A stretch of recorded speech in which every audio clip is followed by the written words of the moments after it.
नमस्कार दोस्तों, मैं हूं अनूप श्रीवास्तव और आप देख रहे हैं मेरा चैनल। दोस्तों, बहुत दिन के बाद आपसे मुलाकात हो रही है और इसके लिए मैं बहुत बहुत क्षमा प्रार्थी हूं। और इसकी वजह ये रही कि पिछले 2-2.5 महीनों से मैं अपनी धर्मपत्नी के इलाज में व्यस्त रहा। जी हाँ, मैं आपको ये जानकारी दे दूं कि मेरी धर्मपत्नी का ओपन हार्ट सर्जरी हुआ था, जिसकी वजह से 2-2.5 महीने से मैं उनके साथ परेशान था, उनके इलाज के लिए परेशान था। और यही वजह है कि मैं आपकी सेवा में उपस्थित नहीं हो सका। इसका मुझे अफसोस है, लेकिन आज से ये सिलसिला मैं फिर से शुरू कर रहा हूँ और उम्मीद है कि आप मुझे उतना ही प्यार देंगे और आप उतना ही पसंद करेंगे जितना पहले किया करते थे। आपका आशीर्वाद हमें आगे अब मिलता रहेगा। तो चलिए आज की बात शुरू करते हैं। और आज मैं आपसे बातचीत करना चाहता हूं मायावती के बारे में। जी हां, उत्तर प्रदेश में 10 सीटों पर विधानसभा के उपचुनाव होने हैं। हालांकि चुनाव आयोग ने अभी तारीखें तय नहीं की है, लेकिन उसकी सुगबुगाहट पिछले 1 महीने से यूपी में देखी जा रही है। पहले भारतीय जनता पार्टी ने कमर कसी, उसके बाद समाजवादी पार्टी ने कमर कस ली है। इन दोनों पार्टियों के बारे में मैं बता दूं कि सबसे पहले मैं मायावती की बात करना चाहता हूं, क्योंकि मायावती की जो पार्टी है बहुजन समाज पार्टी, वो जनरली उपचुनाव नहीं लड़ती है। लेकिन इस बार मायावती की पार्टी बहुजन समाज पार्टी ने इन उपचुनावों में अपने उम्मीदवार उतारने का फैसला किया है। साथ ही साथ मायावती ने आज लखनऊ में अपनी पार्टी के दफ्तर में एक मीटिंग भी की, जिसमें सारे मंडल कोऑर्डिनेटर और पार्टी के पदाधिकारियों को उन्होंने बुलाया था और इस चुनाव के लिए रणनीति तैयार की। साथ ही साथ 2 सीटों पर उन्होंने फूलपुर और अम्बेडकर नगर पे जो है करीब करीब उम्मीदवारों की घोषणा भी कर दी, हालांकि नाम नहीं बताए। तो निश्चित रूप से मायावती के चुनाव में उतरने से ये जो उपचुनाव है, जो लोकसभा के बाद पहली बार हो रहा है और एक तरह से सभी राजनीतिक दलों के लिए लिटमस टेस्ट है, तो ये निश्चित रूप से दिलचस्प हो गया है। दिलचस्प इस मायने में हो गया है कि भारतीय जनता पार्टी इन 10 सीटों पर अपनी पूरी ताकत आजमा रही है। आपको पता है कि मुख्यमंत्री योगी ने खुद 2 सीटों की कमान संभाल ली है, जिसमें अयोध्या की मिल्कीपुर सीट भी शामिल है। और इसके अलावा जो है दोनों डिप्टी सीएम को 2-2 सीटों की कमान सौंपी गई है। साथ ही साथ हर एक मंत्री को 2-2 सीटों की कमान सौंपी गई है। भारतीय जनता पार्टी किसी भी कीमत पर इस चुनाव में अपनी श्रेष्ठता साबित करना चाहती है।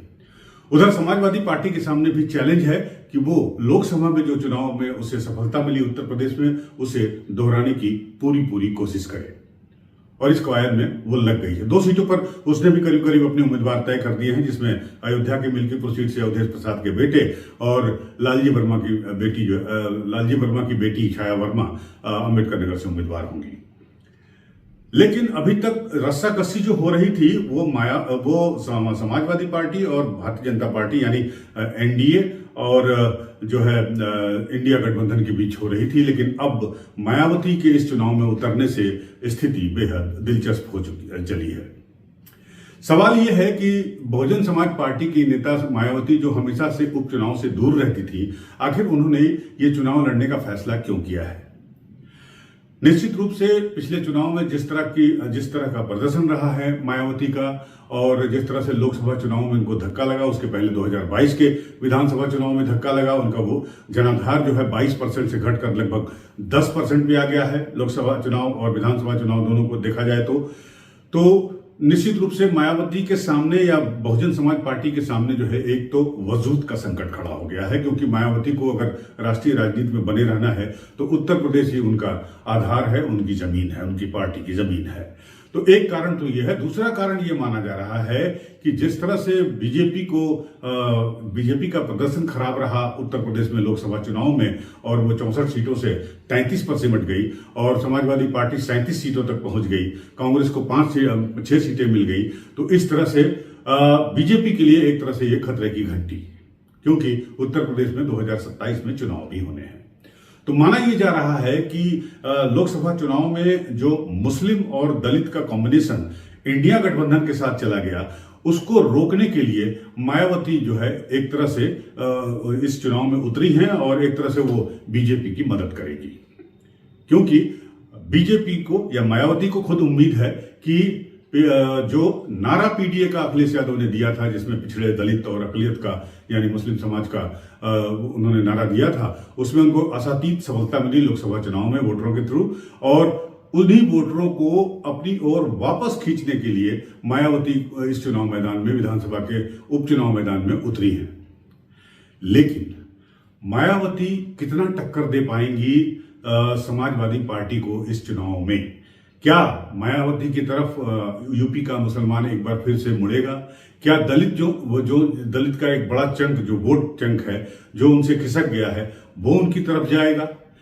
ये देखना बड़ा दिलचस्प होगा, क्योंकि ये चुनाव एक तरह से लिटमस टेस्ट होगा, न सिर्फ भारतीय जनता पार्टी के लिए बल्कि साथ ही साथ समाजवादी पार्टी और कांग्रेस गठबंधन के लिए।